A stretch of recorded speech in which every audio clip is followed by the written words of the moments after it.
Goal, nation's leading institute.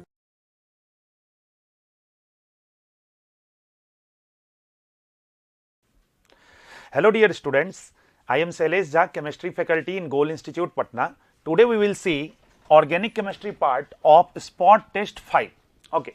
Now see, we have questions of organic chemistry here on the screen. We have first question number 138.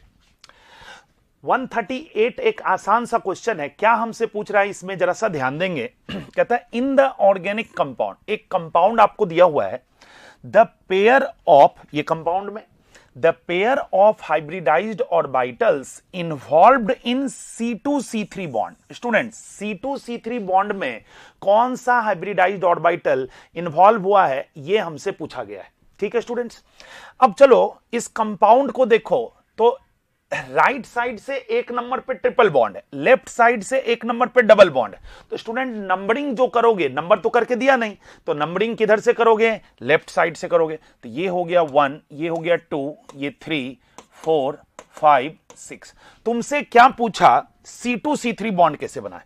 तो C2 2 number carbon, hybridisation क्या है student इसका, देखो 1 2 3 sigma 1 पाई है. तो C2 का hybridisation sp2 है. और C3 का देखोगे तो चारों का चारों सिग्मा बॉन्ड ही बना रहा है, और चारों सिग्मा बॉन्ड बनाया तो हाइब्रिडाइजेशन क्या होगा स्टूडेंट, sp3. तो sp2 sp3. तो हमसे क्या पूछा भाई कि C2C3 बॉन्ड कैसे बना है. तो sp2 sp3 के ओवरलैपिंग से बना है. तो चलो देखते हैं कौन सा ऑप्शन में दिया है sp2 sp3.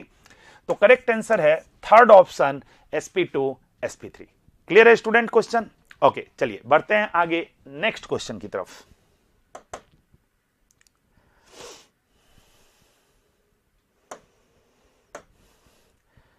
देखो नेक्स्ट क्वेश्चन इसके बाद कौन सा है. ओके, तो 138 के बाद जो नेक्स्ट क्वेश्चन ये हमारे पास है स्टूडेंट्स, वो है क्वेश्चन नंबर 141. अब 141 में क्या कहता है, जरा से इसको मैं पढ़ता हूं, सुनेंगे. Which of the following pairs do not represent, mind it, नहीं रिप्रेजेंट करता है resonance contributors of the same species. मतलब सिंपल लैंग्वेज में हम लोग बात करें तो कौन इनमें से कैनोनिकल स्ट्रक्चर को रिप्रेजेंट नहीं करता है, ये हमसे पूछ रहा है. ठीक है स्टूडेंट, चलो देखते हैं. तो फर्स्ट में देखो निगेटिव सिग्मा पाई रेजोनेंस होगा, तो लोन पेयर ये इधर की तरफ जाएगा और पाई बॉन्ड इधर ओपन होगा. तो लोन पेयर इधर आया तो यहां डबल बॉन्ड आएगा है, और ये खुलेगा तो CH2 पे माइनस आएगा. तो ये तो रेजोनेंस कंट्रीब्यूटर है. ये दोनों कैनोनिकल स्ट्रक्चर है, फर्स्ट ऑप्शन. सेकंड में देखो O पे लोन पेयर है, तो लोन पेयर सिग्मा फिर इस कार्बन पे पॉजिटिव चार्ज या वैकेंट ऑर्बिटल, तो इसमें भी रेजोनेंस होगा. तो डबल बॉन्ड आया, O डोनेट किया तो O पे प्लस आया, तो ये भी कैनोनिकल स्ट्रक्चर हो गया, सेकेंड ऑप्शन भी. थर्ड को देखो O पे माइनस, तो निगेटिव सिग्मा फिर पाई, तो ये बॉन्ड इधर की तरफ शिफ्ट होगा, रेजोनेंस कराएंगे तो, और ये इधर. तो O और C इसके बीच में डबल बॉन्ड आ जाएगा और ये इधर ओपन होगा, तो इसका चार्ज खत्म हो जाएगा. इसका मतलब ये दोनों भी कैनोनिकल स्ट्रक्चर है. लेकिन स्टूडेंट अगर हम फोर्थ ऑप्शन को देखें, CH3CN और इसको NC को, तो स्टूडेंट ये कोई कैनोनिकल स्ट्रक्चर नहीं है, ये तो आइसोमर्स हो गया, उसमें भी फंक्शनल आइसोमर हो गया. ये CN और ये NC, साइनाइड और आइसोसाइनाइड, तो ये दोनों आपस में आइसोमर्स हो गए, ना कि रेजोनेटिंग स्ट्रक्चर. तो यही तो हमसे पूछा था कौन सा नहीं है. तो करेक्ट आंसर इसका कौन सा होगा स्टूडेंट, फोर्थ ऑप्शन. क्लियर हो गया ये क्वेश्चन. चलो आगे बढ़ते हैं नेक्स्ट क्वेश्चन पे. So after 141, now we have question number 143. चलो, तो 143 में क्या पूछ रहा है देखो. Which of the following is an electrophilic aromatic substitution? SE reaction, electrophilic substitution reaction, इनमें से कौन सा है ये हमें बताना है. तो स्टूडेंट देखो ये जो रिएक्शन है CHO, बेंजीन के साथ CHO है, मतलब बेंजल्डिहाइड हो गया, बेंजीन और यहां COH, और CH3 क्या प्रोवाइड करेगा, CH3 माइनस. तो ये एल्डिहाइड है और इसमें है ये न्यूक्लियोफाइल. तो स्टूडेंट ये न्यूक्लियोफिलिक एडिशन होगा कि नहीं होगा बोलो. तो ये तो हमारा करेक्ट ऑप्शन नहीं है. इस ऑप्शन को देखो, Cl2 और हीट दिया. स्टूडेंट Cl2 यूवी लाइट दे, डिफ्यूज सनलाइट दे, हीट दे, HNO कुछ भी लिख के दे, मैकेनिज्म कौन सा होगा? Free radical substitution reaction. तो ये भी नहीं हुआ हमारा आंसर। थर्ड ऑप्शन ही करेक्ट आंसर है, क्योंकि Cl2 और FeCl3 दिया है, तो इलेक्ट्रोफाइल क्या बनेगा? Cl+, और फिर वो बेंजीन पे जाकर के अटैच हो जाएगा। तो करेक्ट आंसर इसका थर्ड हुआ। फोर्थ क्यों नहीं होगा? फोर्थ तो न्यूक्लियोफिलिक सब्स्टिट्यूशन होगा स्टूडेंट। SNAE मैकेनिज्म फॉलो करेगा, Cl हट के OH आ जाएगा। ठीक है, तो इसमें हमसे पूछा था कि इलेक्ट्रोफिलिक सब्स्टिट्यूशन कौन है, तो करेक्ट आंसर हो जाएगा थर्ड। क्लियर हो गया क्वेश्चन स्टूडेंट? आगे बढ़ते हैं अगले क्वेश्चन पे।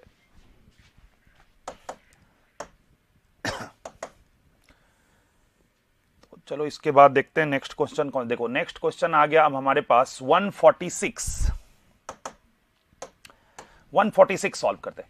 Which of the following pairs of compounds are positional isomers? इनमें से कौन एक दूसरे का पोजिशनल आइसोमर है? स्टूडेंट पोजिशनल आइसोमर हम कैसे देखें?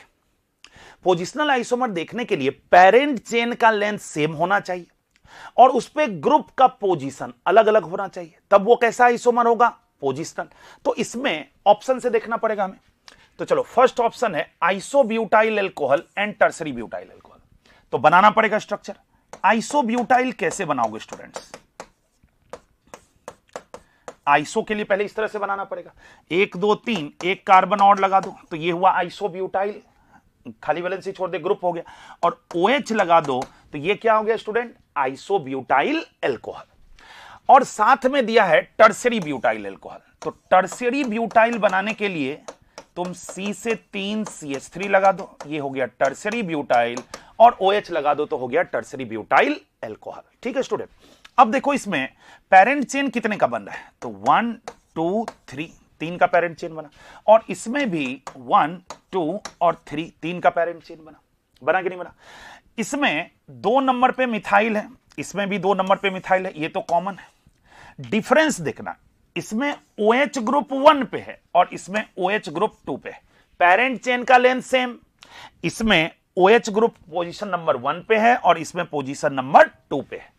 तो पोजीशन ग्रुप का चेंज हुआ कि नहीं हुआ स्टूडेंट? तो इसका मतलब ये दोनों एक दूसरे का पोजीशनल आइसोमर्स है। क्लियर हो गया क्वेश्चन? तो इसका आंसर फर्स्ट ही हो गया। इसी तरह से बाकी ऑप्शन को भी हम चेक कर सकते हैं। पोजीशनल आइसोमर के लिए यही ध्यान रखना है कि पेरेंट चेन का लेंथ सेम और उसमें ग्रुप का पोजीशन डिफरेंट होना चाहिए। तो क्या होगा स्टूडेंट? वो पोजीशनल आइसोमर। ओके स्टूडेंट, चलो आगे बढ़ते हैं अगले क्वेश्चन पे।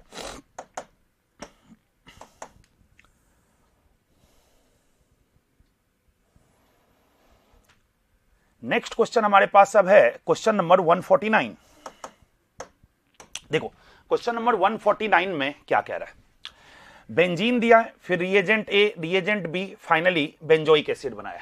ठीक, तो रिएजेंट ए और बी आइडेंटिफाई करने के लिए हम लोगों को कह रहा है। ठीक है, इसका जो करेक्ट आंसर हो जाएगा स्टूडेंट वो सेकंड होगा। कैसे, मैं करके बताता हूं आपको। तो देखिए आपके पास दिया है बेंजीन, अब सेकेंड ऑप्शन में रिएजेंट ए देखो क्या दिया है, CH3 CH2Cl और AlCl3। AlCl3 क्या करेगा? Cl माइनस को खींचेगा, तो इलेक्ट्रोफाइल क्या जनरेट होगा स्टूडेंट? CH3 CH2 प्लस, यही जनरेट होगा। अब इलेक्ट्रोफाइल CH3 CH2 प्लस हुआ तो वो बेंजीन में आकर के जुड़ जाएगा, तो क्या बना? बेंजीन से CH2 CH3, ए हो गया। उसके बाद रिएजेंट बी KMnO4 और हीट, तो इसमें अब अगर KMnO4 दोगे, स्ट्रॉन्ग ऑक्सीडाइजिंग एजेंट है स्टूडेंट्स, स्ट्रॉन्ग ऑक्सीडाइजिंग एजेंट है, तो इंटायर साइड चेन को ऑक्सीडाइज करके कार्बोक्सिलिक एसिड में कन्वर्ट करेगा। करेगा कि नहीं करेगा बोलो? तो ये इस CH2 CH3 को ऑक्सीडाइज करके COOH का फॉर्मेशन करेगा। ठीक है स्टूडेंट, तो आंसर इसमें सेकंड ऑप्शन। ठीक है, क्लियर हो गया? आगे बढ़ते हैं। चलो देखो 149 के बाद अब कौन सा क्वेश्चन है? Question number 151। देखो इसमें क्या कहता है? Which of the following reactions proceeds through formation of carbocation intermediate? इनमें से कौन से रिएक्शन में इंटरमीडिएट कार्बोकेटाइन बनेगा? चलो देखते हैं। फर्स्ट तो स्टूडेंट CH4 प्लस Cl2 और HNO दिया, तो ये तो फ्री रेडिकल सब्स्टिट्यूशन होगा। नहीं, इसमें तो कोई कार्बोकेटाइन नहीं बनेगा। CH3Cl प्लस NaOH, ये तो OH माइनस भाई अटैक करके Cl को भगाएगा, ये भी नहीं होगा क्योंकि ये भी न्यूक्लियोफिलिक सब्स्टिट्यूशन, इसमें कहां से कार्बोकेटाइन, ये भी SN2 है। ठीक, चलो उसके बाद थर्ड को देखो, बिल्कुल यही करेक्ट आंसर होगा क्योंकि पहले HCl तो H प्लस और Cl माइनस में डिसोसिएट हुआ, अब CH3CH डबल बॉन्ड CH2 पहले H प्लस से अटैक करेगा, H प्लस से रिएक्शन करेगा, ये पाई बॉन्ड इस पे अटैक किया तो पाई टूटेगा, यहां लग जाएगा H और पॉजिटिव इस पे आ जाएगा। तो क्या बना स्टूडेंट्स, CH3CH प्लस और CH3, तो इंटरमीडिएट यही ना बना, कार्बोकेटायन। अब इसके बाद फर्दर जो Cl माइनस है वो उस पे अटैक करके, ये इस पे अटैक करेगा और CH3CHCl CH3 का फॉर्मेशन करेगा। तो आपसे तो यही पूछा कि किसमें इंटरमीडिएट कार्बोकेटायन का जनरेशन होगा, तो कार्बोकेटायन तो थर्ड में ही बन रहा है, तो करेक्ट आंसर थर्ड होगा। यहां पे CH3CHO HCN, एल्डिहाइड है और HCN है, तो न्यूक्लियोफिलिक एडिशन होगा, इसमें तो कोई कार्बोकेटायन नहीं बनता है, so correct answer is third. ठीक है स्टूडेंट्स, चलो आगे बढ़ते हैं अगले क्वेश्चन पे। देखो नेक्स्ट क्वेश्चन एक बायोमोलिक्यूल का है, ऐसे तो थोड़ा याद रखने वाला क्वेश्चन है ये। चलो क्या कहता है देखो, match the following nitrogenous base present in column 1 with their structure. अब स्टूडेंट ये तो याद रखने वाला बात है कि आरएनए में जो बेस है और डीएनए में जो नाइट्रोजनस बेस है उसका ये डायरेक्ट स्ट्रक्चर दिया है। चलो देखते हैं कौन सा ऑप्शन इसमें होगा। इसमें एक तरफ नाइट्रोजनस बेस का नाम दिया है और दूसरे साइड में उसका स्ट्रक्चर दिया है। स्टूडेंट अगर गिवन ऑप्शंस में देखें तो इसका करेक्ट आंसर, जैसे ए का 1 2 इसमें दिया है, इसमें सेकंड आंसर हो जाएगा। स्टूडेंट कैसे होगा जरा सा देखिए, इसमें कौन किसका स्ट्रक्चर है वो मैं आपको एक बार बताता हूं। जैसे फर्स्ट इसका हो जाएगा ये, माने थाइमिन का स्ट्रक्चर, ये सेकंड हो गया।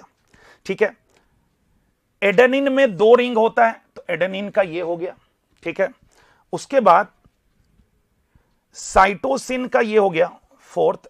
अच्छा स्टूडेंट यहां पे ध्यान देंगे, यहां पे एक पाई बॉन्ड भी है, यहां पे ये पाई बॉन्ड मिसिंग है यहां पे साइटोसिन के स्ट्रक्चर में, और यूरेसिल जो फोर्थ बचा डी, उसका हो जाएगा कौन सा, ये वाला थर्ड वाला स्ट्रक्चर। ठीक है स्टूडेंट, तो करेक्ट आंसर इसका जो हो गया वो कौन सा हो गया, सेकंड ऑप्शन।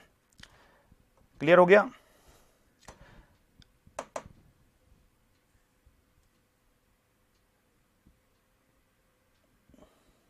चलिए, तो 156 का कौन सा आंसर हो गया स्टूडेंट, सेकंड ऑप्शन। चलिए आगे बढ़ते हैं अब नेक्स्ट क्वेश्चन पे। Next question we have question number 161। 161 में क्या कहता है student, the hydrogen attached to nitrogen in sulphonamide is strongly acidic. ये असर्शन दिया हुआ है। ठीक है, और रीजन में दिया है benzene sulphonyl chloride is also known as Hinsberg reagent.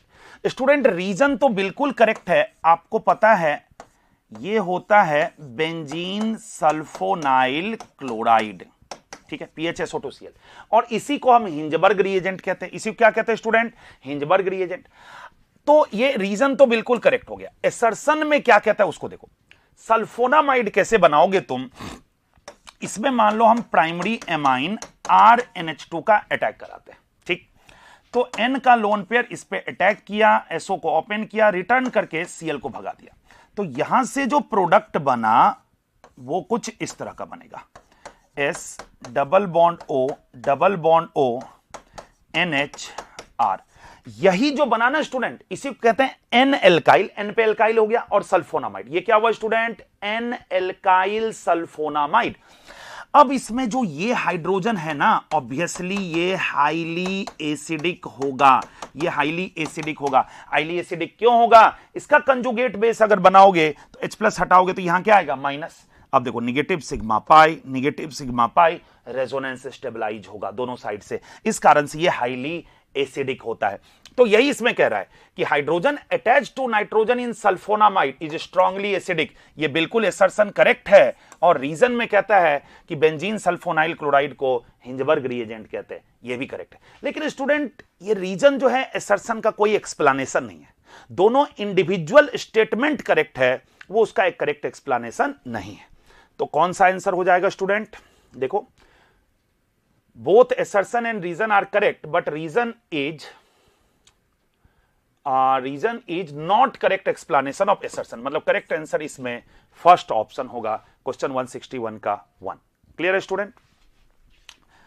चलिए आगे बढ़ते हैं इसके बाद नेक्स्ट क्वेश्चन पे। Next question we have students question number 166। चलिए क्वेश्चन 166 में क्या है देखिए, स्टेटमेंट 1 और 2 दिया हुआ है और उसके बारे में फिर पूछ रहा है कौन सा करेक्ट और इनकरेक्ट है। इस तरह से स्टेटमेंट 1 है, ये कंपाउंड दिया है और दिया है कि will show nucleophilic substitution by SN1 mechanism. Students ये जो सबस्ट्रेट दिया CH3O CH2Cl, SN1 का इंटरमीडिएट क्या बनता है? कार्बोकेटायन। तो अगर इससे Cl हटाओगे तो इंटरमीडिएट क्या बनेगा? CH3O CH2+। अब ये जो कार्बोकेटायन है स्टूडेंट, ये बैक बॉन्डिंग से स्टेबलाइज है। देखो लोन पेयर सिग्मा और इस पे वैकेंट ऑर्बिटल, तो ये stabilized due to back bonding, stabilized due to back bonding.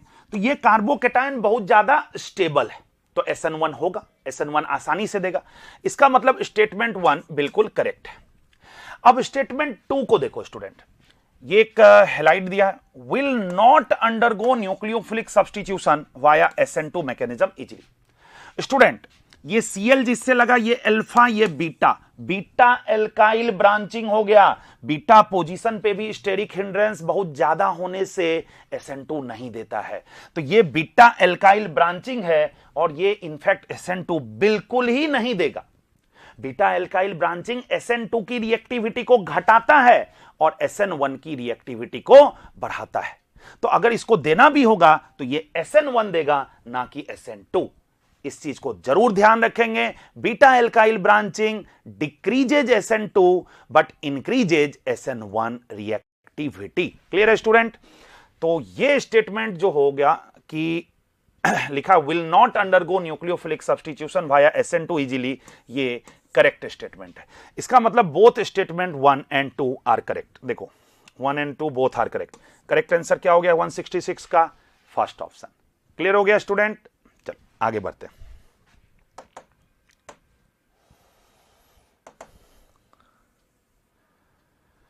Next question हमारे पास है क्वेश्चन नंबर 170। चलिए 170 में क्या कहता है? एसर्शन और रीजन दिया है, methane can not be obtained by Urja reaction. बिल्कुल सही स्टूडेंट। उर्ज रिएक्शन होता क्या है बताओ?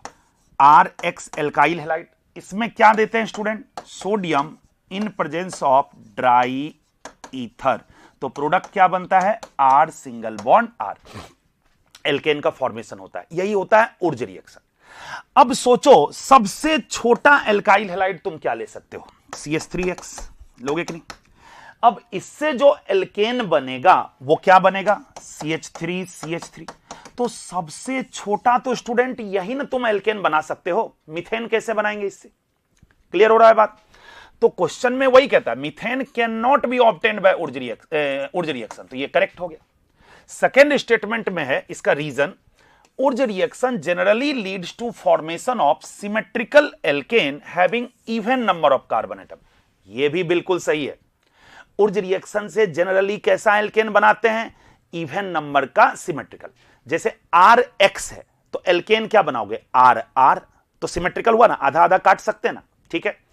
इवन नंबर का, मान लो तुम ऑड कार्बन का, ऑड नंबर ऑफ कार्बन का एल्काइल हैलाइड लिया, तो भी जो एल्केन बनेगा वो इवन का ही बनेगा। इवन नंबर कार्बन का एल्काइल हैलाइड लिए, उससे भी जो बनेगा एल्केन वो भी इवन का बनेगा। हां अलग बात है हम इससे ऑड नंबर का भी एल्केन बना सकते हैं। कैसे स्टूडेंट?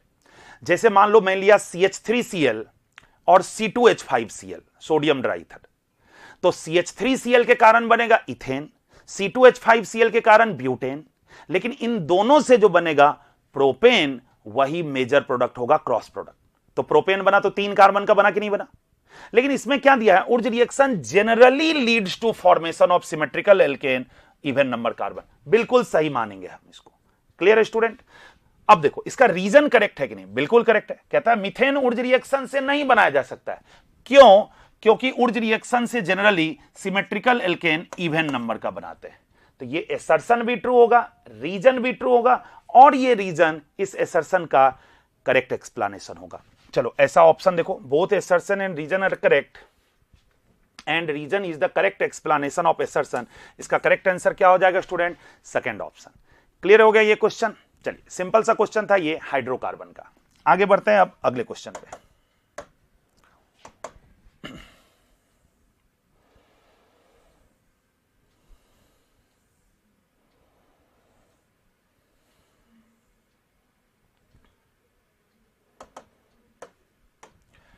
नेक्स्ट क्वेश्चन है हमारे पास स्टूडेंट, क्वेश्चन नंबर 171।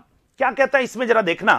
कहता है in Dumas method for estimation of N2 the sample is heated with copper oxide and the gas evolved is passed over. अब समझो थोड़ा सा बात को। ड्यूमास मेथड से हम किसका एस्टिमेशन करते हैं? नाइट्रोजन का। ठीक है, तो जो ऑर्गेनिक कंपाउंड है, नाइट्रोजन कंटेनिंग कंपाउंड है, उसको हम किसके साथ हीट करते हैं? कॉपर ऑक्साइड के साथ। कॉपर ऑक्साइड के साथ हीट करते हैं तो क्या निकलता है? नाइट्रोजन गैस निकलता है। लेकिन कुछ नाइट्रोजन का ऑक्साइड्स भी फॉर्म हो जाता है, ट्रेसेज में ही बनता है लेकिन बनता है नाइट्रोजन का ऑक्साइड। उस नाइट्रोजन ऑक्साइड को रिड्यूस करने के लिए, नाइट्रोजन गैस बनाने के लिए हम उसको किससे पास करते हैं? कॉपर गॉज से। तो करेक्ट आंसर कौन सा होगा स्टूडेंट? 171 का फर्स्ट ऑप्शन। क्लियर हो गया? आगे बढ़ते हैं नेक्स्ट क्वेश्चन पे।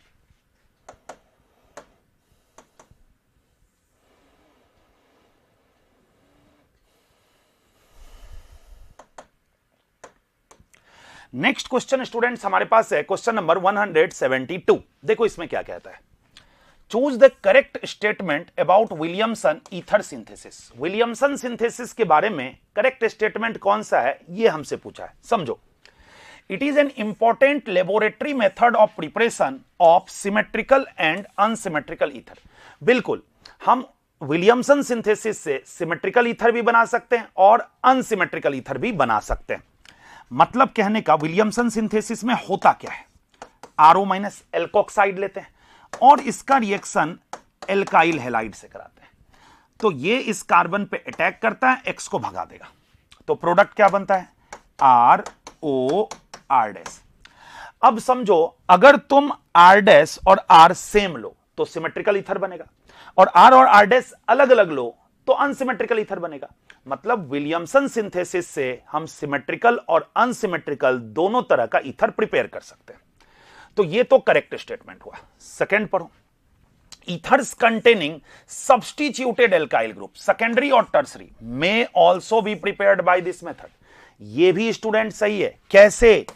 अगर तुम इस तरह का एल्कोक्साइड ले लो, जैसे मैं C से 3 CH3O माइनस टर्शियरी ब्यूटोक्साइड लिया, ठीक है स्टूडेंट, और इसका रिएक्शन करा दिया CH3X के साथ।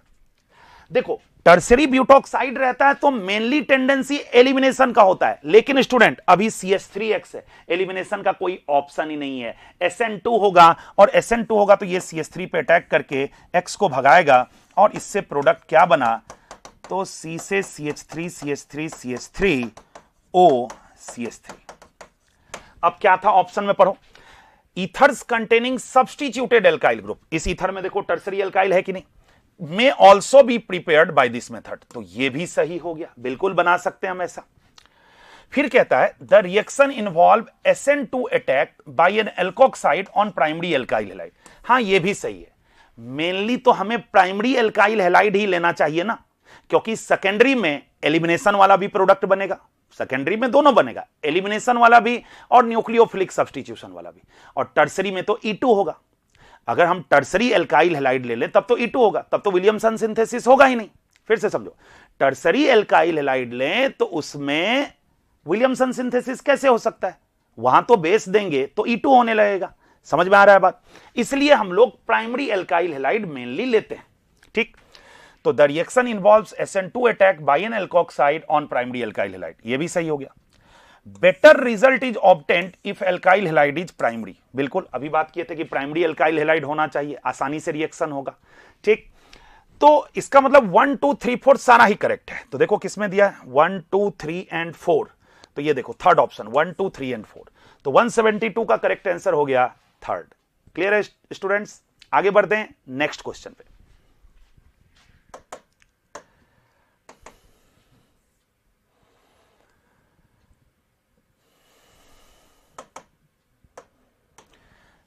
Next question we have question number 175।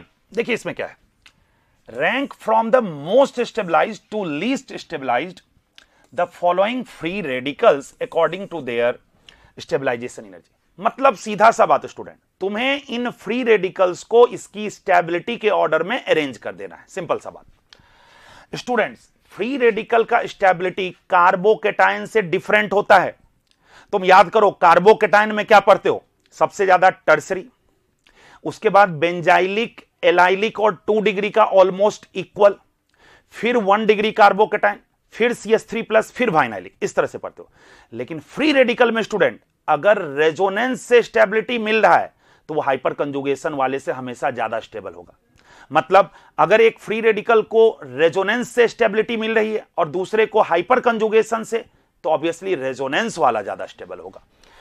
तो फर्स्ट फ्री रेडिकल जो है इसमें 3 अल्फा H है, सेकेंड वाले में 6 अल्फा H है, थर्ड वाले में 9 अल्फा H है, और ये तो रेजोनेंस से स्टेबिलिटी इसको मिल रही है फ्री रेडिकल सिग्मा पर। तो सबसे स्टेबल कौन होगा स्टूडेंट, 4, उसके बाद कौन होगा 9 अल्फा H वाला 3, उसके बाद कौन होगा 6 अल्फा H वाला 2, और सबसे लास्ट में कौन होगा स्टूडेंट 1। तो 4 3 2 1, चलो देखते हैं किसमें 4 3 2 1, करेक्ट आंसर हो जाएगा फर्स्ट ऑप्शन। क्लियर हो गया स्टूडेंट, सिंपल सा क्वेश्चन था एक जीओसी का। चलो आगे बढ़ते हैं। Next question we have question number 176। 176 में आपसे क्या बोला, the strength of following bases decreases in order. मतलब आपसे सिंपल सा बेसिक स्ट्रेंथ का ऑर्डर पूछा है। ठीक है स्टूडेंट्स, अब इसमें क्या क्या दिया हुआ है, तो देखो CH3-, NH2-, F- और Br-। तो कार्बन पे माइनस, नाइट्रोजन पे माइनस, F पे माइनस, ये तो पीरियड का एलिमेंट है स्टूडेंट। अब पीरियड में जब एलिमेंट रहे तो इलेक्ट्रोनिगेटिविटी के बेसिस पे देखेंगे, मोड इलेक्ट्रोनिगेटिव पे निगेटिव चार्ज ज्यादा स्टेबल है। अब स्टेबिलिटी ज्यादा है तो डोनेटिंग टेंडेंसी कम होगी, और डोनेटिंग टेंडेंसी कम है इसका मतलब अच्छा बेस नहीं हुआ, खराब बेस हुआ।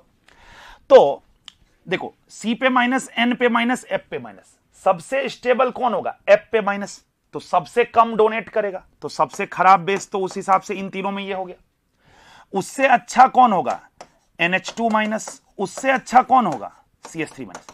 इन तीनों में तो तुम आसानी से देख सकते हो।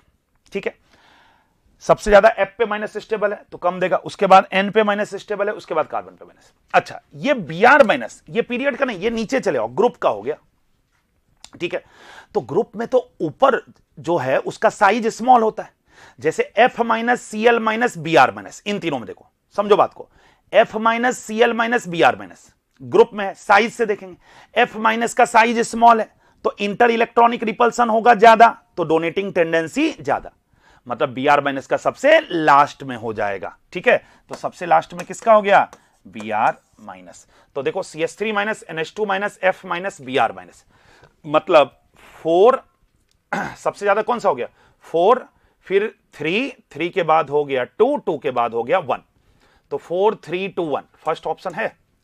ठीक है ना, 4 सबसे ज्यादा मतलब CH3-, उसके बाद 3 मतलब हो गया NH2-, फिर 2 F- और फिर Br-। तो करेक्ट आंसर हो गया इसका फर्स्ट ऑप्शन। क्लियर है स्टूडेंट्स, चलो आगे बढ़ते हैं नेक्स्ट क्वेश्चन पे। ओके स्टूडेंट्स, नेक्स्ट जो क्वेश्चन है ये ऑर्गेनिक केमिस्ट्री का ये लास्ट क्वेश्चन है, क्वेश्चन नंबर 177। देखिए इस क्वेश्चन में क्या कहता है, कहता है identify compound X in given reaction. एक रिएक्शन दिया है, इसमें कंपाउंड X को आइडेंटिफाई करने के लिए कह रहा है। चलिए देखते हैं, क्वेश्चन है CH3C ट्रिपल बॉन्ड CH, इसमें HgSO4 1% लिखा है और डाइल्यूट H2SO4 दिया है, डाइल्यूट H2SO4 दिया। स्टूडेंट्स ये कुचरोव रिएक्शन है, हाइड्रेशन ऑफ एल्काइन होगा कि नहीं होगा स्टूडेंट्स। कैसे बनाओगे, पाई को तोड़ोगे, यहां पे OH, मतलब एक तरह से कह सकते हो मार्कोनिकॉफ के अकॉर्डिंग, यहां पे OH और यहां पे H लगाओगे, तो क्या बना यहां से देखो, तो CH3CH, ठीक है, यहां पे OH और यहां पे डबल बॉन्ड CH2, ऐसे ही करोगे ना, मार्कोनिकॉफ के अकॉर्डिंग OH तो यहां पे लगाओगे। अब इसको टॉटोमेराइज कर दो, इसको टॉटोमेराइज करो इनॉल फॉर्म में, तो ये बॉन्ड इधर की तरफ, ये बॉन्ड इधर की तरफ, तो यहां आ जाएगा डबल बॉन्ड और ये हो जाएगा CH3। तो CH3 CO CH3 क्या बनेगा स्टूडेंट्स? CH3 CO CH3 ये बनेगा। अब X एक कंपाउंड है जिसमें PCC एक माइल्ड ऑक्सीडाइजिंग एजेंट होता है, PCC डालने से ये P1 बना है। तो भाई किसमें PCC डालने से ये बनेगा? तो देखो ऑप्शंस में थर्ड ऑप्शन को देखो, अगर हम CH3 CHOH CH3 ले और इसमें PCC डालें तो PCC बताएं माइल्ड ऑक्सीडाइजिंग एजेंट है, O से H C से H हटेगा और डबल बॉन्ड आएगा और ये प्रोडक्ट का फॉर्मेशन होगा। इसका मतलब इसका जो करेक्ट आंसर होगा वो कौन सा होगा स्टूडेंट्स? Third option. समझ में आ गया अच्छे से? आई होप आपको सारा सॉल्यूशन सारे क्वेश्चन का बहुत अच्छे से समझ में आया होगा। और इसके बाद भी जैसे जैसे स्टूडेंट टेस्ट होते रहता है सभी का प्रिपरेशन अच्छे से करेंगे। जो क्वेश्चन नहीं बनता है घर में आके उसको जरूर से जरूर बनाइए, और वो क्वेश्चन आपका मतलब समझिए जब टेस्ट में नहीं बना तो वो दिक्कत हुआ उस क्वेश्चन में, तो उसको घर में आके अगर बनाएंगे तो वो क्वेश्चन फिर आपसे एग्जाम में नहीं छूटेगा। Thank you students.